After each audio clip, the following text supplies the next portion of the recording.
ーナショナルプレミアムを生放送します。この番組は海外でも放送するので、私、アデイと英語に変えながら皆さんに伝えしてまいります。Justin TV、Blog TV、DMM.com、YouTube、Ustream でもご覧ください。いつもの素晴らしいゲスト、世界平和委員会空手道本庁、ちょうどいい大学総裁です。よろしくお願いします。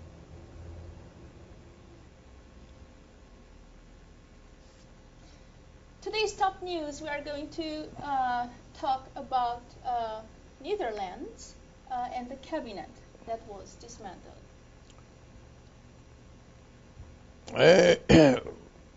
まあヨーロッパが全体が非常に厳しい経済情勢と言われる中で、はい、オランダとドイツは、ホランダとジャーマニーは、まあナンバーワンのグッドシチュエーションだったわけです。そうですね。非常に経済はいいと。そのいわゆるオランダで、いわゆる連立政権が崩壊して、そして、新たな選挙によってまたニューガバメントを作らなければならないと。まあ、一つの政治の変化が始まったわけ、はい、でそれはまあ今まで安定しているオランダと、ね、セーフティーなオランダと、はい、政治的には問題ないオランダと言われておったのが、その連立が壊れた、ディストロイしたと、まあ、いろんな意味で、ヨーロッパのいわゆる政治事情にはですね、何が起こるかわからないところです。どんなアクシデントが起こるかわからないと。アクシデントによって混乱する。まあ、こういうことで、オランダがこれから発行する国債、お金を借りる、引っ張る、インベストメントを受ける、そういうものにもですね、ある程度のブレーキがかかるという、流れが止まるという。そういう機運が見受けられるということで、EC 全体のまた不安、ね、ユーロのダウンとか、EC 全体の信用不安にもつながる。まあそういうことが今起こっているということですね。In Netherlands, the cabinet has been dismantled and new cabinet members are going to be chosen now. And this action is something very surprising because Netherlands was a very stable country, just like Germany, one of the stablest countries in Europe.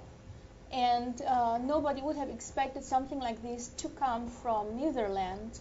And like Sosai says, this just shows us that in Europe, everything is possible. Everything could happen. Even such a stable country could lead to the euro again to be in trouble, and nothing is really working right now. Next topic is China and Russia and the joint venture military training. まあ今いわゆるNATO といわゆるロシアとの、はい、いわゆるまあ完全なオーパセット、対立という状況が強くなっていく。まあ、世界すべてにおいて今それが現れてきている。そしてチャイナとロシアが、軍事的に一つの友好グッドリレーション、友好的な関係になっているわけです、ね、それをアメリカの NATO、アメリカおよび NATO に見せるために、今チャイナロシアチャイナがネイビーの海軍の合同演習を航海イエローオーシャンで今やってるわけですよ。今現在やってるわけで、これはいよいよロシア、NATO がですね、冷戦構造でウエスト、イーストの対立が長く続いたわけね。これはデモクラシーとリベラルとコミュニズムの対決が長く続いた。そしてゴルバチョフのペレストロイカによってロシアが一旦崩壊してディストロイして、そして圧倒的に NATO が世界を支配する NATO のワールドコントロールの時代がちょっとあった。アフターペレストロイカなと。しかしプーチンがそれを取り戻そうという、取り戻すということで、いわゆる NATO 以上の力をロシアが今つけ出してきた。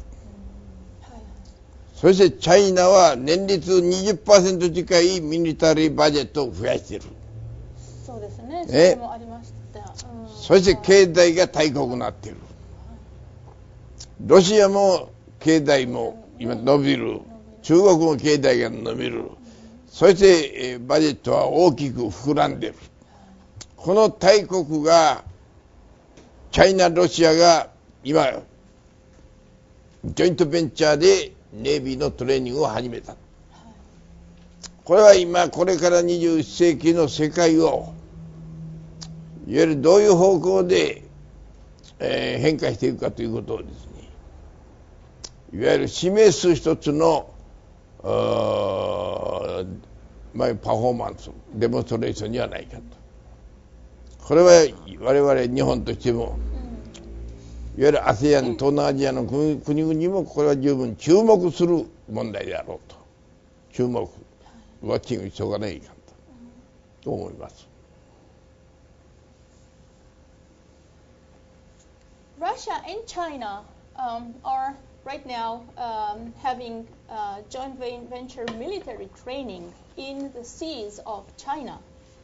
And after the war's finished, NATO was quite strong. So for a long while, the United States, UN, NATO were the strong party.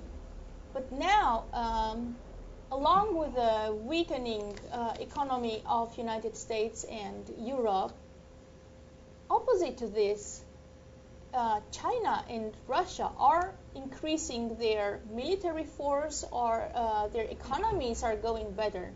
And now they joined the joint venture to train for military. It's obviously, like Sosai Chodo Daikaku says, to show, it's a performance, to show to the rest of the world how strong they are and where the power is going to lean in future. And like Putin said, he of course intends to make Russia the strongest country in the world. So Japan should be part of this movement. Japan is part of Asia. And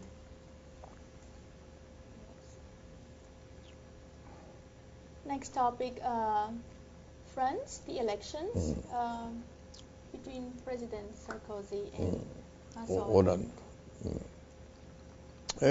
まあこれは結果としてはオランドの得票率が 28%、28%、サルコジが27で 1% サルコジが負けた。ともにこれは過半数にないから決選投票、ファイナルエレクションに持ち込まれる。これが5月6日に行われるわけです。6 May。このいわゆる行方はどうなるかと。で、3番目が、1位オランド、2位サルコジ、3番目がルペンなんです。はい、そうですね。国民戦線ナショナルパーティーです。このルペンが 18% という。もっとったですね。結構、はい。だから一番大きく前より伸びたのがこのルペン。このいわゆる選挙の行方は、昔からいわゆる1位が必必ず負けると、決選投票では。だからミッテランが1位になった時に2番手がディスカルデスタンだったけれども、決選投票ではディスカルデスタンが勝って、ミッテランが負ける。だからミッテランとシラクの時も、1位がミッテラン、2位がシラクの時は、2位のシラクが勝ってミッテランが負ける。結局2位が勝つわけですよ。そういう何からすると、今回はサルコジが2位だから、サルコジがルペンと組んだら勝てるはずなんです。ルペンと組んだらね、ところがルペンファクションは、多くの人がサルコジを嫌っているわけ。アゲンストサルコジ大統領だから、ルペンの中の 43% はオランドに流れちゃう。46% はサルコジへ行くと。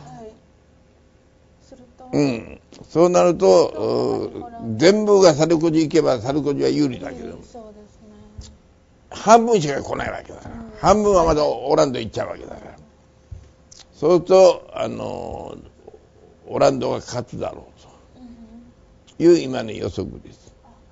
で今この1週間10日ほどでですね、サルコジがルペン派を全部抱き込むかというね、抱き込んでオランド行かないようにすれば、ひょっとしたらサルコジがいい勝負に持っていくからね。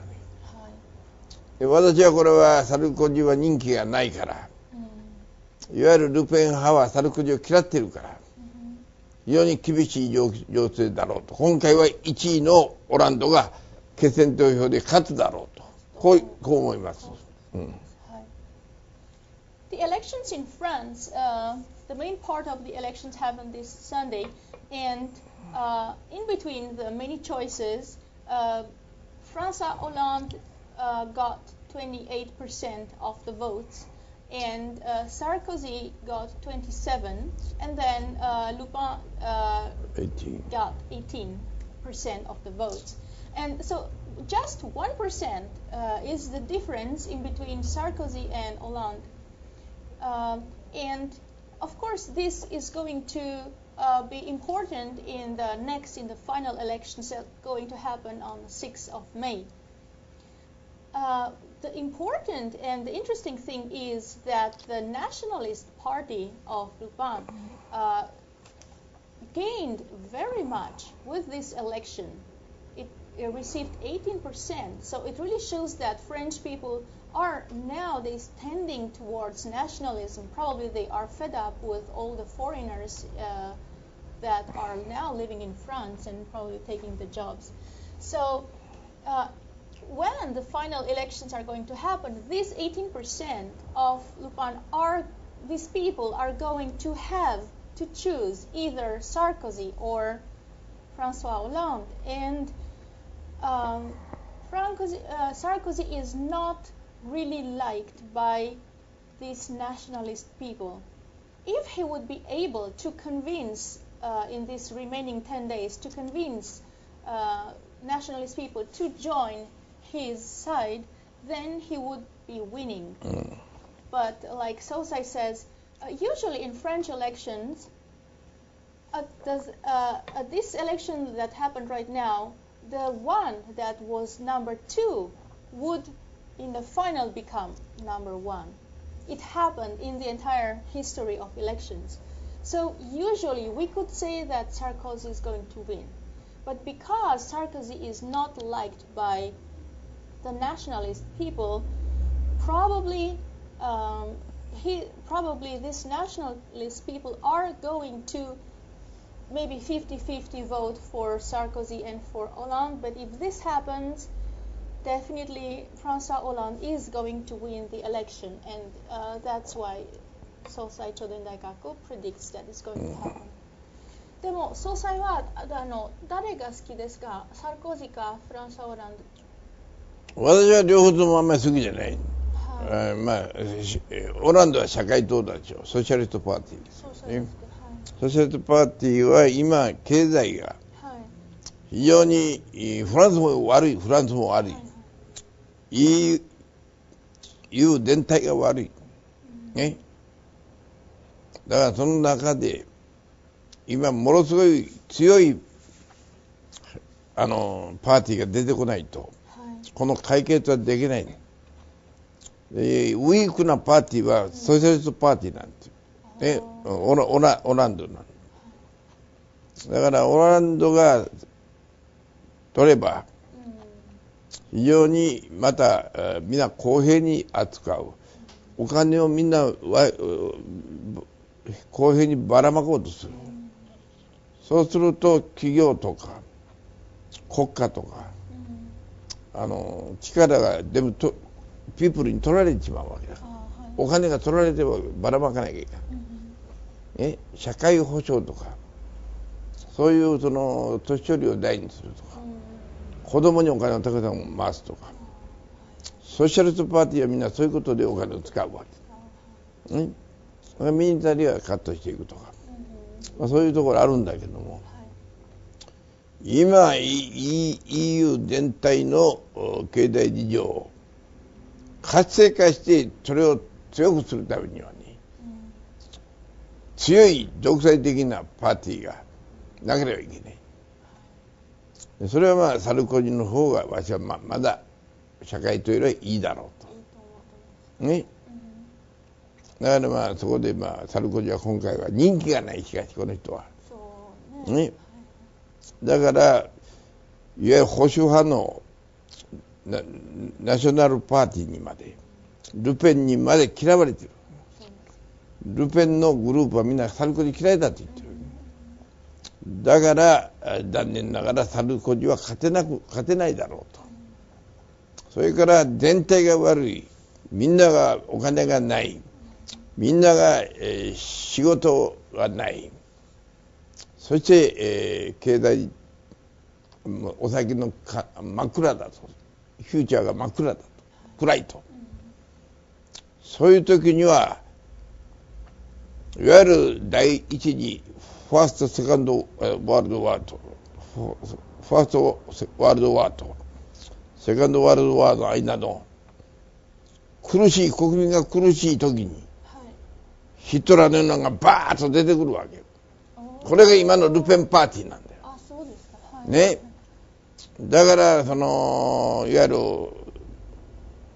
こういうファッショイズムに向かう兆候、向かう印がルペンなんですよ。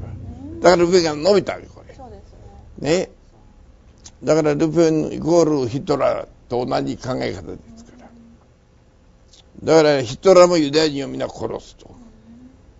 ルペンたちもいわゆるイミグレーションを止めて、そういう外国人を殺しちゃおうという、極端なことを言うわけだから。非常にヨーロッパは危険で、ファーストワールドワーの後、セカンドワールドワーに向かう、この時期に今は似てきてるということ。すごい。So I asked Sosan Cholendaikak what his opinion is if he prefers François Hollande or Sarkozy, and Sosan said that the Socialist Party, François Hollande is the leader of the Socialist Party, and the Socialist Party is a weaker type of party.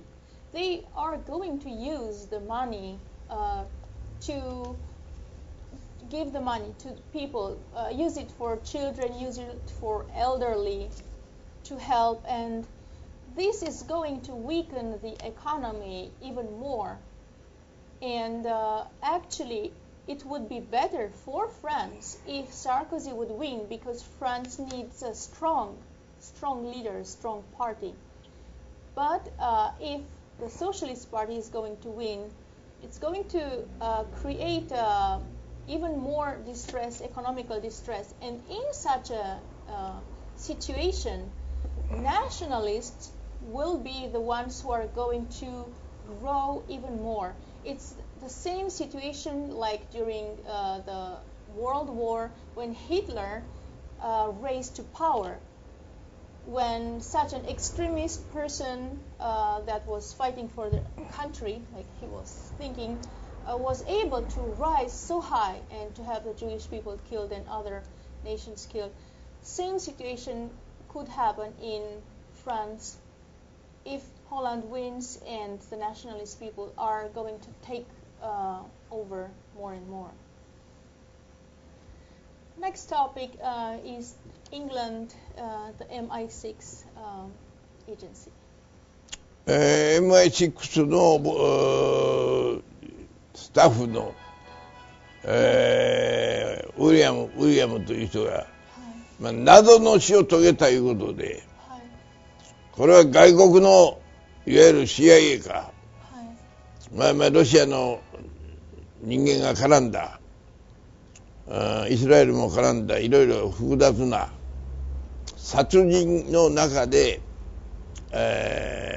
今捜査が調べが行われているわけだから当然これもシリアの情勢とか、アラブシリアの情勢も今みんな表と裏でいろんな戦争が始まってるから、その MI6 のメンバーもあいつを捕まえろとか、あいつを殺せとか、これは KGB ロシアサイドもそれを狙う、モサドも動く、いろんなもう秘密の行動がいっぱいもヨーロッパも全世界中であるわけで、こういういわゆるスパイのいわゆる情報を取り、それでそれを進めたり止めたりする動きが非常に活発化しているということ、だから今それは英国で非常に大きな問題になっている、イングランドで、これは一例であって、多くの情報機関の人は謎の死をいっぱい遂げている。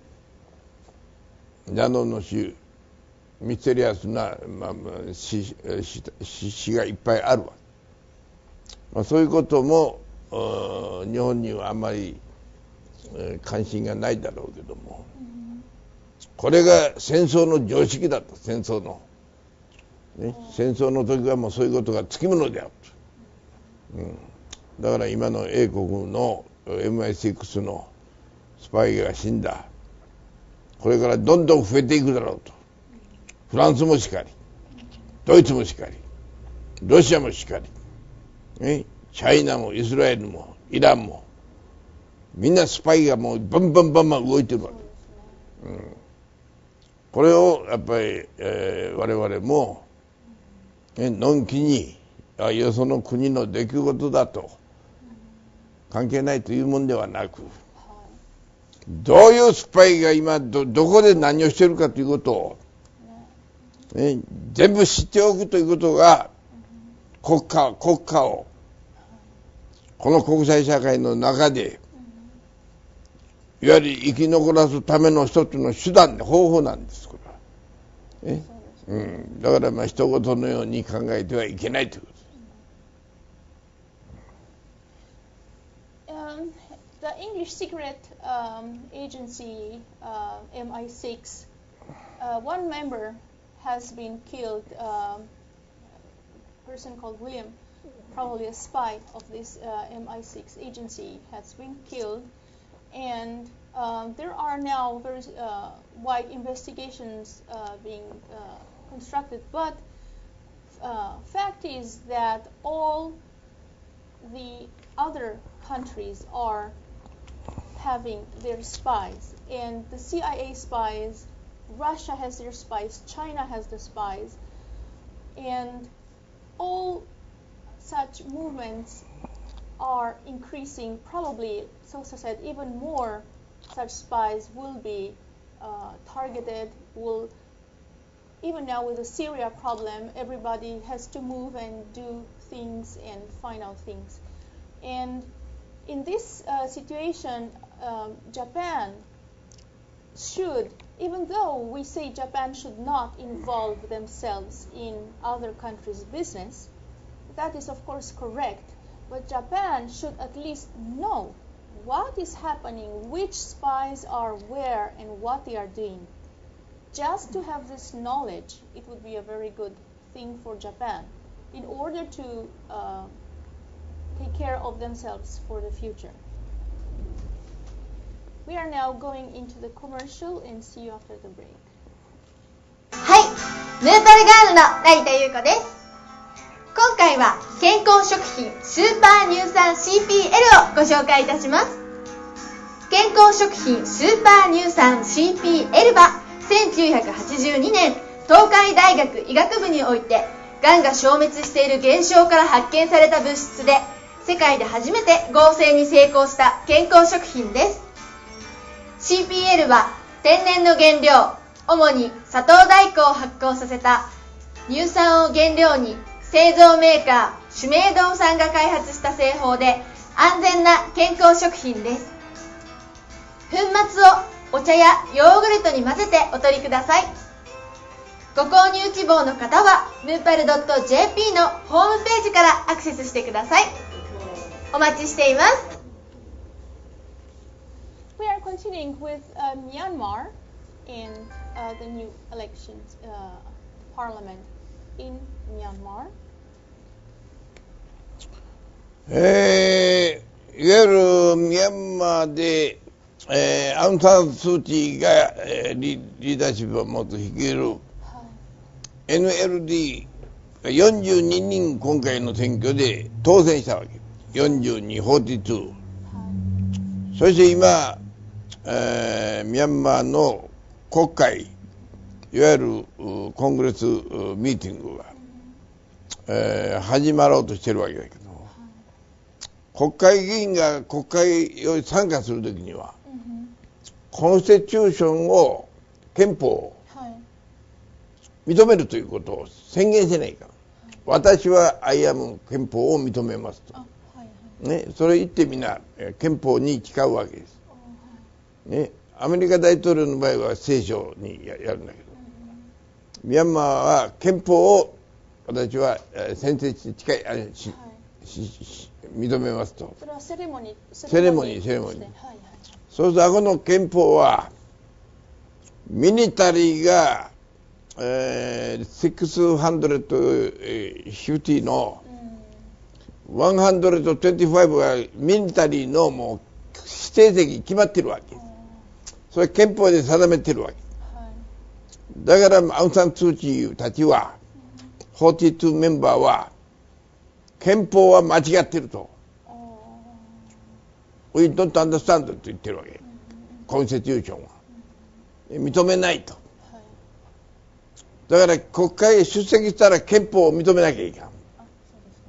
だからそういうその事情でボイコットするという今状態になって、これがどうなるかということが今注目されているわけです。そういうミャンマーのポリティカルシチュエーションが今国会パーラメントが始まる前にそういう事情で止まっているという、でその多くの650人はミリタリーの人たち行くわけ、もちろん違うわけ、憲法を認めます言うわけ。Myanmar has a military government and right now the parliament is after the elections the parliament is having the ceremony that every year happens. In this ceremony, the members of the parliament are saying that they have to say they accept and they respect the constitution of the country. That's part of the ceremony. And in the new 42 members that are not military, they boycotted this ceremony. They boycotted because they do not agree with the constitution of Myanmar, because the constitution says that seats in parliament, at least 120 seats, have to be military. And so the 42 members did not take part at this very important ceremony. This is the big movement in Myanmar's politics right now, as the people are trying to reduce this military control. Next topic is Putin's new press release concerning the economy of Russia. プーチン大統領が、前にユーロシアアライアンスを、実行すると、そしてクレムリンで、ロシア、カザフスタン、ベラルーシのいわゆるアライアンスの最後をやったと、ね、でいずれこの多くのエストニア、ラトビア、リトアニア、ウクライナもみんなこのモルドバから全部アライアンスにユーロシアアライアンスに参加するであろうと、そうなると旧ソ連がもう一回戻ってくるような昔のソ連体制に大きなパワーになると。だから、ブリックスとロシア、インド、チャイナ、ブラジル、このリーダー国としてのロシアは、世界最大の経済大国になるということを昨日プーチンは発表したわけです。これはもう恐るべき、ロシアの巨大化がこれから始まらんとし、ユーロシアアライアンスが実際に働き出すと、実際に働き出せば、ポーランド、チェコスロバキア、ハンガリー、ルーマニア、ブルガリア、エストニア、スロベニア、セルビア、ボスニア・ヘルツェゴビーナ、モンテネグロ、アルバニア、マケドニア、これ全部ロシア圏になっちゃう。これがユーロシアアライアンス。これはもう恐ろしいことをプーチンはもう自信持って発表したということです。これ日本にみんなぼーっとしてるけれども、この恐ろしいその巨大なるパワーが独裁者プーチンによって実現していくという。我々は本当にぼーっとしてられないんです。そこへ野田とかね、前原とか、日本のバカどもが、そういうこと一切か、ちょっとネズミのような、動きをして、ミャンマーのセインテイン大統領が来たら、40億ドルの貸してる金いらないってもう結構です言ってんだから。まだ軍人政権残ってんだから。軍人政権だから完全なリベラルじゃないんだから。まだ経済制裁は続くんですよ。いらないと言ってるんだよ。新しい友好関係はスタートしても、昔貸した金は野田が貸したんじゃないんだ。これ日本の国民の金なんだから。そうですね。なんで貸した？経済協力 ODA で、それ貯まって向こう払わないから、たくさん貯まって40億ドル貯まってるのよ。4ビリオンダラーが貯まってるわけです。それいりませんと、結構ですと、これはもうゼロにしますと言ったわけ、今回に。とんでもないことだ、これは片っぽはもうロシアのね、強烈なスーパーパワーが今動き出している。だからそこをよく見て、日本の政治がどうそれに対応していくかということを真剣に取り組まなきゃいけないわけですよ。その能力は日本のガバメントには全くない。残念なことだ、これ。Putin made a press conference and so openly he declared that he intends to make his country the economically strongest country in the world.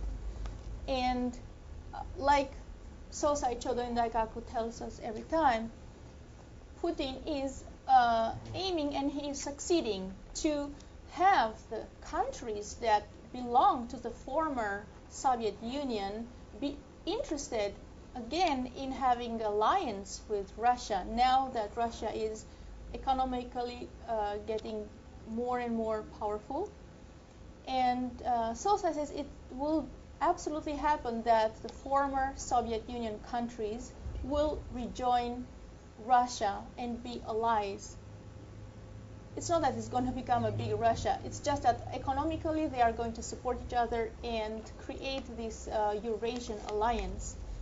And when this is going to happen, it's going to be a huge power in the world. Russia is already the largest country in the world. And by having those countries support Russia again, and then if we consider BRICS, this alliance of Brazil, India, China, and Russia, this entire, all those countries will be so strong, it will be a huge power. And at that time, Japan is going to do what? President Noda is not doing anything to make Japan strong, to make Japan's image strong.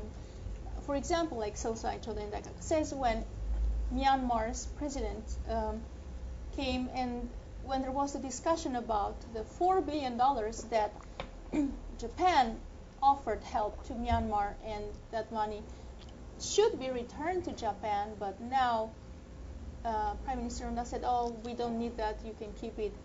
So by doing such things, it weakens Japan's position, and it shows a weak politician mind. And the last topic for today is the Syria, the ongoing trouble in Syria. Now, United Nations is going to supply 300 members to go check on Syria and Assad. まあこれはもう前から言ってるように、いわゆるシリアと自由軍との戦闘状態はユナイテッドネーションのいわゆるプランでは解決できなかったと。そうですね。だから今まだワーが続いている。報道ではサダトガバメントの方が一方的に市民を殺していると。ね、これは西側の報道であって、ロシア、チャイナ、イラン、その報道についてはあんまり世界には広がらない。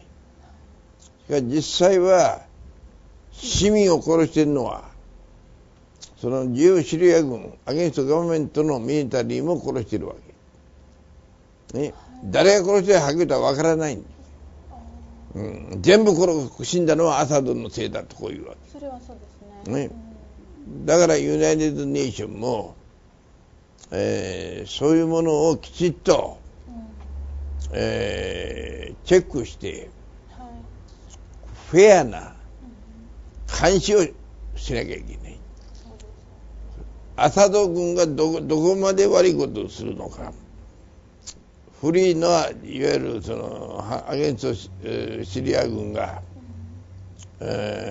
どこまで市民を痛めて落としているか、物を盗んだりしているという話もあるわけ。アゲンストガバメントのミリタリーが、ね、だからまだこっちはゲリラ部隊だし外国人も入ってるから、シリアの政府軍はシリア人ですから、アゲンストシリア軍はシリアだけね、いろんなところから傭兵という雇われた兵隊、ね、いわゆるその雇われ兵がみんな入ってるわけですから、法輪そのアーミーですから、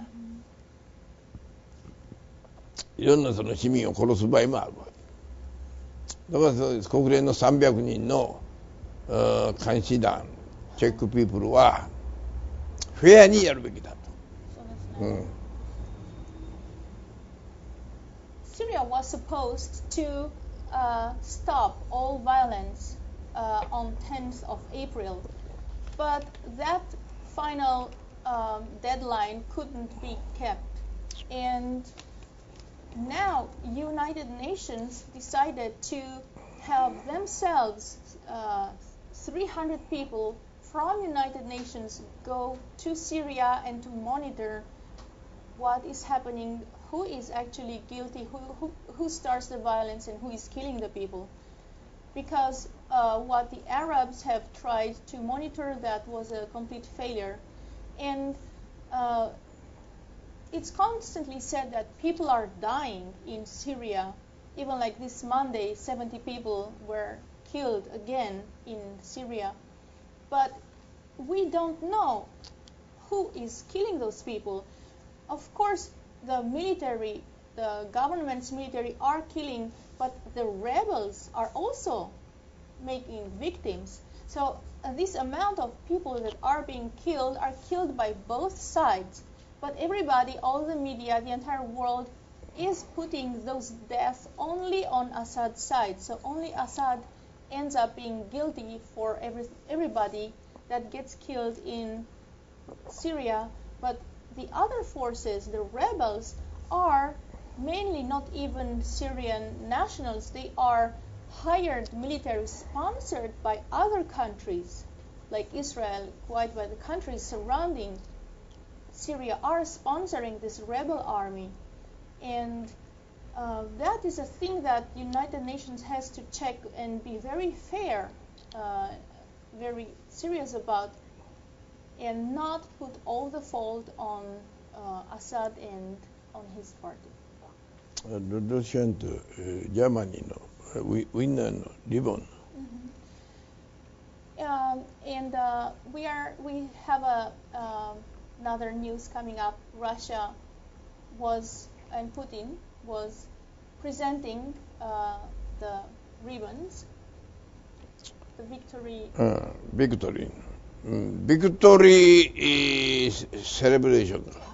これで、サンペテルブルクとモスクワ、その他大きな町ではですね、毎年やってるよりも大きく、何千万人にこの戦勝のウィナーのリボンをみんな配って、国民はドイツに勝った、ドイツに勝ったと、ヒトラーを倒した、ヒトラーを倒したと今叫んでるわけ。これは非常に私は今、プーチンが世界ナンバーワンの経済大国になると。同時に我々は世界一強い国家になると。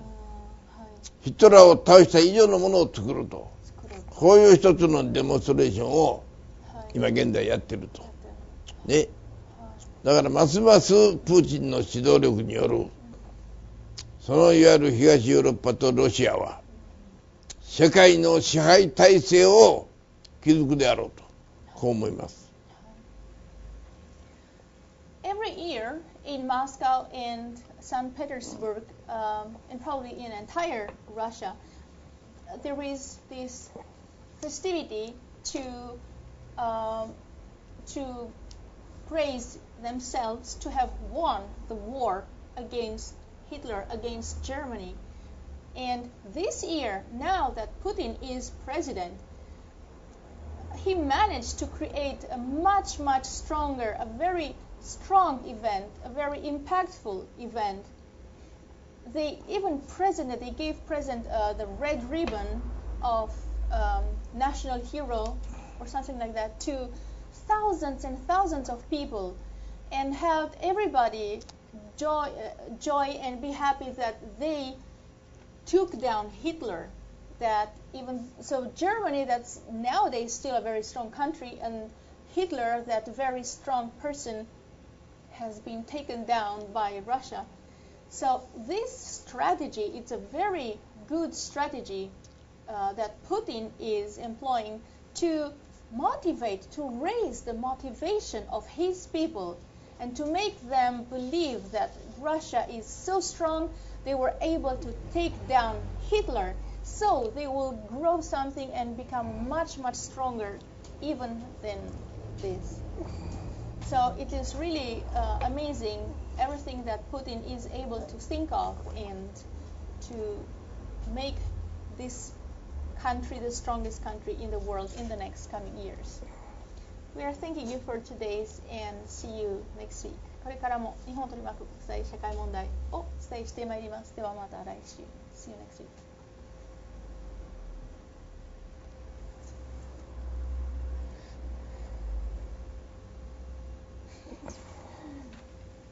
よかった。